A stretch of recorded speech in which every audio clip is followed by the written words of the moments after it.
வணக்கம். ஒரு நிமிஷம் யோசிச்சு பாருங்க. வீட்ல செஞ்ச ஒரு சிம்பிள் பேட்டரியால ஒரு மாசத்துக்கு மேல ஒரு லைட்ட எரிய வைக்க முடியுமா? கேக்குறதுக்கே ஆச்சரியமா இருக்குல்ல? வாங்க, இந்த நம்ப முடியாத கண்டுபிடிப்புக்கு பின்னால இருக்கிற மர்மத்தை நம்ம உடைச்சு பார்க்கலாம். ஆமா, இந்த கேள்விதான் எல்லாத்துக்கும் ஆரம்ப புள்ளி. ஒரு சின்ன வீட்லயே செஞ்ச பேட்டரி, அது ஒரு மாசத்துக்கு மேல வெளிச்சம் கொடுக்குமா? இதுதான் நாம இன்னைக்கு பார்க்க போற இந்த முழு கதையோட மையமே. இது ஏதோ டேட்டா இல்லைங்க. இத கண்டுபிடிச்சவரோட சொந்த அனுபவம். அவரே என்ன சொல்றாருன்னா, அந்த லைட் அவ்ளோ பிரகாசமா எரிஞ்சதால என் மனைவி அத ஒரு துணிய வச்சு மூட வேண்டியதா போச்சு. கண்ணே கூசுதுன்னு சொல்றாரு. சும்மா கற்பனை பண்ணி பாருங்க, அதோட வெளிச்சம் எந்த அளவுக்கு இருந்திருக்கும்னு. உங்களால நம்ப முடியுதா? 1 இல்ல 2 இல்ல மொத்தம் 18 எல்இடி லைட்ஸ். அதுவும் 30 நாளைக்கு மேல தொடர்ந்து எரிஞ்சிருக்கு. சாதாரண பேட்டரிய வச்சே இதெல்லாம் நம்ம நினைச்சு கூட பார்க்க முடியாது இல்லையா? இதுதான் இந்த கண்டுபிடிப்போட ஒரு அசாதாரணமான பவர். சரி, சக்தியே குறையாத இந்த பேட்டரி பத்தி பார்க்கலாம். இந்த டெக்னாலஜிக்கு அவர் வச்ச பேரு தான் பானோ நானோ நியூக்ளியர் பிளான்ட். சும்மா வீட்ல செஞ்ச ஒரு சின்ன டிவைஸ்க்கு எவ்ளோ பெரிய பேரு பாத்தீங்களா? இந்த பேர்லயே தெரியுது இதுக்கு பின்னால எவ்ளோ பெரிய ஒரு சயின்டிஃபிக் லட்சியம் இருக்குன்னு. சரி, அப்படி என்னதான் இருக்கு இந்த நானோ நியூக்ளியஸ் செல்லுக்குள்ள? வாங்க பார்க்கலாம். இங்க பாத்தீங்கன்னா, நம்ம சாதாரணமா யூஸ் பண்ற பேட்டரியில ஜிங்க், அமோனியம் குளோரைட் பேஸ்ட் எல்லாம் இருக்கும்.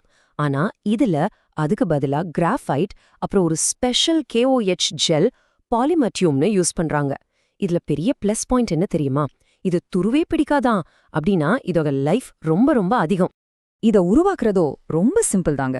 வெளியில ஒரு மெட்டல் கேஸ், உள்ள கிராஃபைட் லேயர், அப்புறம் ஒரு பாலிமர் டியூப்குள்ள அந்த KOH ஜெல், அவ்வளவுதான்.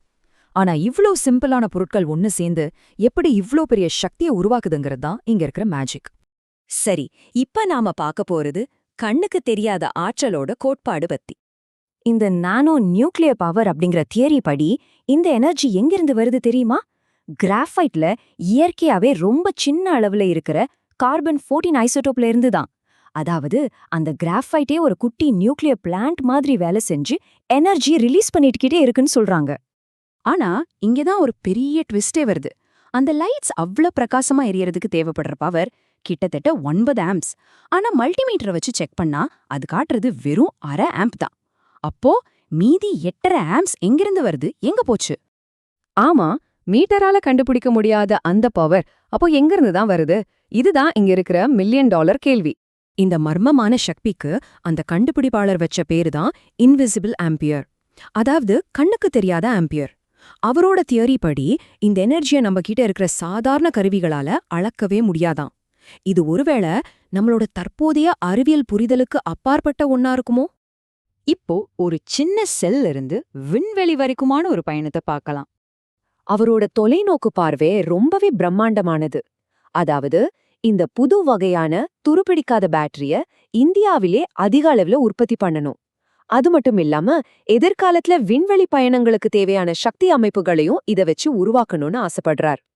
யோசிச்சு பாருங்க, ஒரு சின்ன கண்டுபிடிப்பு உலகத்தையே மாத்துற அளவுக்கு எவ்ளோ பெரிய ஆற்றலை கொண்டிருக்குன்னு.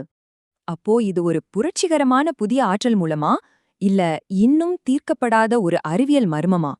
ஒருவேளை இது உண்மையா இருந்து இந்த டெக்னாலஜி சாத்தியமானா நம்மளோட எதிர்காலம் எப்படி இருக்கும்னு கொஞ்சம் யோசிச்சு பாருங்க. இத பத்தி நீங்க என்ன நினைக்கிறீங்க?